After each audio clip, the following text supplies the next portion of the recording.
Hi everybody, I'm Jared Pike. This is Shell Point Today for Thursday, May 2nd. On today's show, we visit with Nancy Koch and her coffee club in the Cafe Promenade. Gerald Langberg tells us about his Academy travelogue through Patagonia.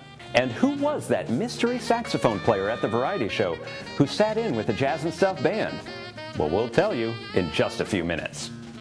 But first, we want you to know about a free performance happening tomorrow.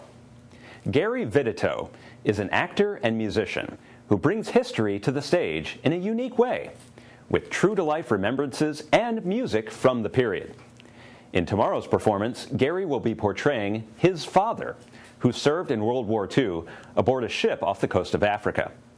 Headed to Normandy for D-Day, the ship hit 2 mines and went down. Hear the rest of the story with drama and music tomorrow at 2 p.m. in the Grand Cypress Room. It's a free event and all are welcome. And then next week we welcome another special guest, Dr. Bruce Becker. Dr. Becker is an expert in aquatic exercise and for 30 years has researched the effects of aquatic therapy and exercise on the human body. With our new aquatic center in the works, now is the perfect time to learn about the importance of aquatic exercise by hearing Dr. Bruce Becker speaking next Thursday, May 9th at 1 p.m. in the Grand Cypress Room. Put it on your calendar today. Now, speaking of calendars, look at this. What matter of crazy bookkeeping is this? Actually, this is a very important schedule showing who pays for breakfast at the Cafe Promenade at the Woodlands. It was started by a group of guys who meet there regularly for breakfast, calling themselves Nancy's Coffee Boys, because they are such big fans of the homemade items prepared by the proprietor of the Promenade, Nancy Koch. Nancy is more than just a cook. She's also accountant, menu planner, and occasional consultant on solving all the problems of the world. If you haven't been to the Cafe Promenade at the Woodlands, then you are missing out. Let's find out why. I have, over the past couple of months, considered my little cafe a gourmet cafe at Shell Point. I'm open from 8 until 2, 5 days a week, Monday through Friday, but I now have a much fuller breakfast menu, and I have things at the Promenade Cafe that the other restaurants don't offer. Like, for example, my paninis are all made from scratch, and I have a real large variety of paninis that I make, including all the toppings on the insides. I have beautiful salads. I have homemade chicken salad, tuna salad, and egg salad. I make everything myself. We offer waffles on our breakfast menu, an egg scrambler with a choice of meats and toast and muffins. I also have what's called the Promenade Quad Salad Plate.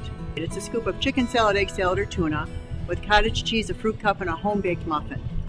And homemade soups. Our soups are all made in-house here. Everything is made from scratch, and we're taste-specific to our residents' likes here. We're really, really good at customizing for residents. In fact, a lot of my specials that I run regularly are specifically targeted for specific residents because they're a request. And if a resident requests it, we do it. Just that simple. This is really a great thing for the Woodlands, and she's a great thing for it. So we're very pleased to have her. Nancy is the best thing that's happened to the Promenade since I've been here. She's cheerful, she's got good products, and she delivers. They started meeting here on Tuesdays mornings. It was a small group to begin with. It was only about 4 or 5 guys. And the group just got bigger and bigger as the word spread and as more residents moved in from Sanibel. And now these guys are called Nancy's Tuesday Morning Coffee Boys. Nancy's Coffee Boys. So you actually have your own organization. Oh, it's loosely knit. There's the travel board. And I mean, they are hilarious. They come every Tuesday. They solve the world's problems. Our wives are solving the problems of the world. We're That's here why just we're relax. here. Yeah. We're here to get a word in edgewise. Mostly medical problems. 4 of us are doctors, so we get a lot of free advice here. So you don't have to go to the doctor, you just come here. Right. Absolutely. As long as it's Band-Aids and boo-boos, we're good. Dr. Carl deducts it twice on his income tax. A group therapy session, so I have all their Medicare numbers and submit them every week. So it's been very valuable, and it pays my monthly bill. And it's You know neat. what we just discussed, The pain level is between 0 and 10. And we discussed, well, I have a 1, he has a 9, but it doesn't matter, really. We take the average anyway. Everyone takes a turn, and about once a quarter, it's your turn to get the bill. They take turns buying each week. They've got a regular chart in back, and they all sign up for a particular Tuesday. They just take turns. It makes it a lot easier for me rather than ringing up 20 coffees. And when he's due, we all get eggs and bacon. Eggs and bacon. They're all real fair about it, and they're just a great bunch of guys that just enjoy getting together for some camaraderie. They're great. So why don't you sit down and have something? It's on. Who's it on? Yeah, come on. Each restaurant venue has got different offerings, and you're really missing out if you haven't tried the Promenade Cafe. I have really unique lunch items. I have new breakfast menu. If you've not been in a while, you really need to come down and check me out. And you'll always get a smile, a great lunch or breakfast, and probably some good conversation. I'm pretty friendly. It's just so bright and cheery and welcoming here. Honestly, the view is just spectacular. So even if you don't want to come down for something to eat, you can come down for a coffee, a cappuccino, and just take in the view. Honestly, I really think it's worth a try. If you've not been down in a while, now you're just a bus ride away if you're on the island or in Eagles Preserve. I'm readily accessible. It's just worthwhile. It's a real nice restaurant, and I think you'd enjoy it. It's super clean. There's always someone you'll run into where you can visit, and you'll enjoy it. I promise.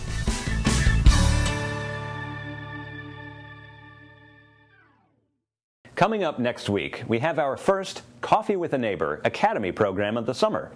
It's a travelogue to Patagonia, a naturally diverse area of South America, as seen here through the amazing photographs of Gerald Langberg.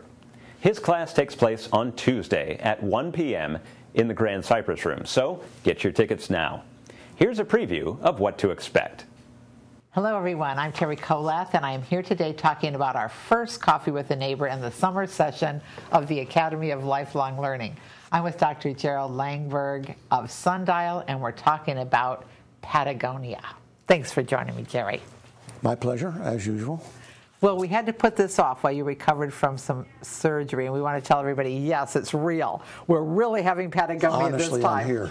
It's going to be great. This is not a mirage. I want to read what you just said on the cuff when you were telling me what Patagonia is like. Patagonia is a huge geographic area starting at the Rio Colorado and stretching south to Cape Horn. It is absolute boredom, with lots of wind and blowing dust interspersed with majesty, beauty, geography, and at least 4 groups of indigenous people whose names I dare not try to pronounce. It has deserts, glaciers, mountains, and birds galore, right whales, Magellanic penguins, rhea, a relative of the ostrich, guanaco, relative of the llama. Sounds fabulous. Elaborate a little bit. What are we going to see? Well, you know, what's probably most interesting about Patagonia is people probably remember Butch Cassidy and the Sundance Kid. I think if you can conjure up in your mind Butch Cassidy and the Sundance Kid, maybe you can get some of the grandeur of Patagonia. That horse leaping off. Yes, okay. Okay, yeah. So, but it is, I'll start with the most boring, desolate, horrible place, because I'm sort of mouthing the words that Charles Darwin used in his descriptions of Patagonia. It is a vast land. It's larger than most countries. It has no flora. It doesn't grow trees because the wind's too strong. It's too dry to grow anything. The major grass they have looks like some kind of moss growing on the ground most of the time, or a little piece of brush somewhere. And that's the majority of Patagonia. And you get there and go, why would people want to live here? Then why do we all know about it? What's so important about it? Well, the geography really belies what's there. Right? When you see the majesty of the mountains, when you finally get to them, when you finally get to the Chilean fjords with the Fitzroy Massif, which you'll see in some of the pictures I'll show, these are places that are not rivaled anywhere else in the world. They are Patagonia. They're the quintessence of what Patagonia is. For instance, we went to Darwin's Ridge. We're say 600-700 miles, maybe even 800 miles south of Buenos Aires. And you have an overlook from Darwin's Ridge with this river that is just white, like calcium. It's just solidified. It just goes for miles. And Darwin stood on that ridge, hence the name Darwin's Ridge. And you sit there and you look at the fossils. There was huge dinosaurs there. That's another thing that Patagonia is famous for. The other area that we went to, which is on the coast, if anyone ever looks at a map, you'll see it looks like a big blacksmith's hammer coming out of the eastern coast of Patagonia about halfway down. And it's where the right whales mate in the fall. And it's one of the reasons I was so excited about going in October. When they came up next to the boat, and remember, we're in 40-foot Zodiacs, custom-built Zodiacs, and go out into the bay, and all of a sudden, this submarine comes up next to you. It looks like a submarine, and it has a big melon on top of its head, which is all barnacles, and it's huge. I mean, it's unbelievable. And when they blew, I'm not kidding you, I still had to throw away the clothes I had when that whale spouted, because all that stuff came on me. You were that close. We were, I mean, I could reach out and just pet this huge 55, 60-foot whale. And they are not afraid. Well, you're an explorer. This is very clear. You go off on these explorations. You go with National Geographic.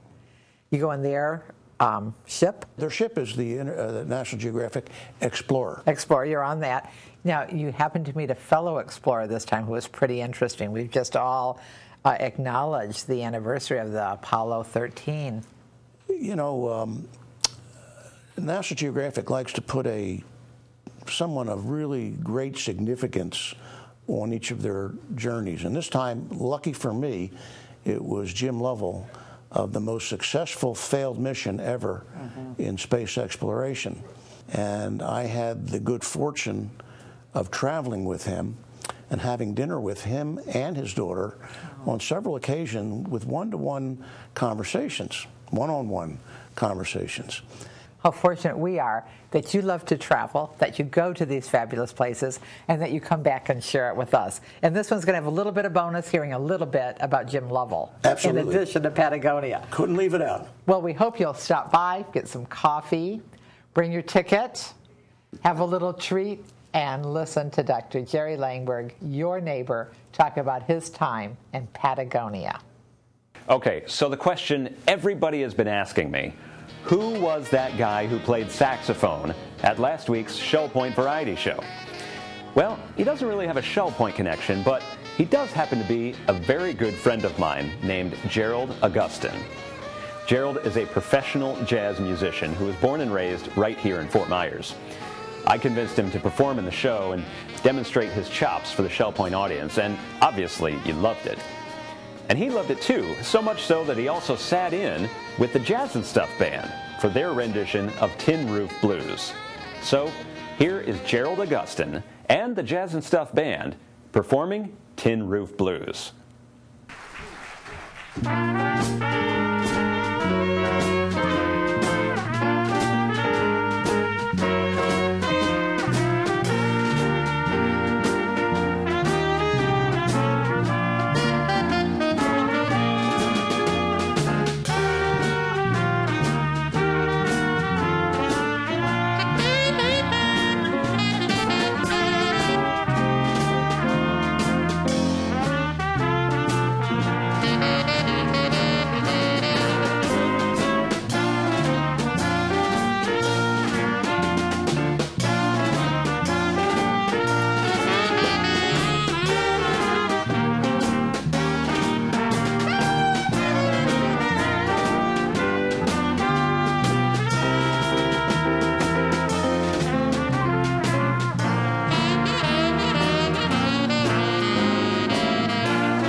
It's time now to cover all of Thursday's happenings from Resort Services. Then after your menu selections, stay tuned for Village Church Connections. Welcome to the Happenings segment of Shell Point TV. I am Bev Chandley, and this is Suzanne Savata, and we're going to go over what's happening here at Shell Point today. We're going to start out at 7:15 with the Health Connections class, Bend, Breathe, and Balance. That's in the Health Club. Then we have an 8 o'clock round-robin men's doubles tennis game going on down at the tennis courts. At 9:15, the shuffleboard group will be down at the shuffleboard courts. And then at 9:30, current events will be discussed in the game room of the Woodlands. Another 9:30 activity, ladies match play going on at the tennis courts. Then our final 9:30 activity is the Paddlers Club. The kayak storage will be abuzz with another trip out. From there, make sure you have your own boat. At 9:45, it's introduction to beginning line dancing. That'll be in the Health Club. We move to basic line dancing in the Health Club at 10:15. Then at 10:15, we also have the poetry group in the Tarpon Room. At 10:45, we have a National Day of Prayer service at the Village Church. And then at 11:15, it's time for advanced line dancing at the Health Club. That's the morning wrap-up, and Suzanne's going to continue into the afternoon for you. Thanks, Bev. We'll start off our afternoon at 1:15 with Mahjong being played in the Library Lounge on the island. Also at 1:15, the Spot Play readers will be meeting in the Osprey Room on the island. At 2:45, the Health Connections Balance and Mobility Training Level 2 will be taking place in the Health Club on the island. And at 4 o'clock, the Seamstress will be here for the weekly service in the Osprey Room on the island. 4:30, the Alcoholics Anonymous meeting will take place in the Sable Room at the Woodlands. And at 7 o'clock, we have Pinochle in the Library Lounge of the island, and we also have the Trailblazers Bible Study Group meeting in the Game Room at the Woodlands. We hope that you have a great Thursday, and remember, as you're planning your day for Friday, that tomorrow we have a program, World War II, A Survivor's Story, with Gary Vedito in the Social Center at 2:15. We hope to see you there and that you have a great day. Menus for Thursday. In the Crystal Room, the Crystal Platter is General Tso's chicken with jasmine rice and Asian vegetables. The dinner special is the Crystal Carving Board for $10.95, and the soup of the day is potato leek. In the Island Cafe for lunch, enjoy a roast beef club with fresh fruit for $6.95. The dinner special is Thai night for $7.95. Specials in the Palm Grill on Thursday are New York strip for $19.95 or turkey cutlets for $13.95. All menus are available 24 hours a day at www.shellpoint.net. Welcome to Village Church Connections. I'm Andy Hawkins. I'm the senior pastor of the Village Church, and I'm here with Lee Emmerich. And Lee, we've been involved in the last couple of weeks in a food drive that we do pretty much every year, but it's quite exciting. This is my first opportunity to be involved in this particular activity. Tell us a little bit about how you got involved, and then what the food bank is supposed to support, and then you can tell us what happened. Okay. Well, I've been involved with the South Florida Food Pantry for about a year and a half. Mm-hmm. I'm actually on the board of directors, and so I've kind of taken over trying to coordinate these food drives along with, of course, the Village Church and Shell Point Retirement Community. Right. And let me tell you, we just completed the most successful food drive ever here at Shell Point. The people contributed over 1,300 pounds of food. Wow. And in addition to that, they contributed over $2,700 in contributions, which can buy, actually, $16,000 of food. How does that work that we gave as a community $2,700, and that buys $16,000 worth of food? Well, the Harry Chapin Food Bank has connections with certain organizations and stuff like that where they can buy food for a reduced price. I see. So that's how the dollars actually convert. Fabulous. Well, that's exciting. I wonder if I could tell the people out there about some of the people that they fed. Absolutely. Let's do that. You people fed a young mother who came in with an infant asleep on her shoulder and a toddler tagging behind her. You fed those people. Wow. You fed a young man who rides his bike actually from Sanibel to the food pantry, waits in line to get his food, and then pedals back to Sanibel Island. Wow. And also, you fed an elderly man who needs help to get from the parking lot to where he can receive his food and needs help back. These are the kind of people that you have helped. You know, that kind of thing is so much more interesting than just the numbers. Exactly. I mean, the numbers are impressive, but when you start talking about people, that's exciting. Yes, and there are more stories I could go on for a long time that we see every week. And, and you know, my friend Jim Davies said to me one time, and I'd like to pass this along to the people. God is pleased with you. God is very, very pleased with you for what you have done. Yeah. And I just think that's so important. And, you know, on behalf of the South Fort Myers Food Pantry, I want to thank all the people, starting with you and the church staff who do so much in the promotion of these food drives, to the deacons who helped process and move the food, to Doug Quelch, who offered his van for transportation, and many others who just make this so successful. And I just want the people to know that, yes, we have food drives from time to time, but if anybody wants to make a contribution at any point, I go to the food pantry every Monday. I'd be glad to transport that contribution. Well, we appreciate all the effort that you've put in, Lee, because I know that the Lord is pleased with your labor of love, and it's been exciting to see how that's unfolded over the last couple of years. And we're just look forward to what God will do in the future. And certainly we do have a heart for those that really do have these kinds of needs. We want to see any way that we can help support them. Thank you, Pastor. Well, thank you for being here, Lee. It's been a delight to have you with us. And thank you for joining us with Village Church Connections. Hope to see you soon. We're glad you joined us for today's show. Tune in tomorrow as we watch this unusual Southern Gospel Quartet who call themselves the Backward Brothers. Until then, this is Shell Point Today for Thursday, May 2nd. I'm Jared Pike, and from all of us here at Shell Point TV, we hope you have a great day, and we'll see you again tomorrow.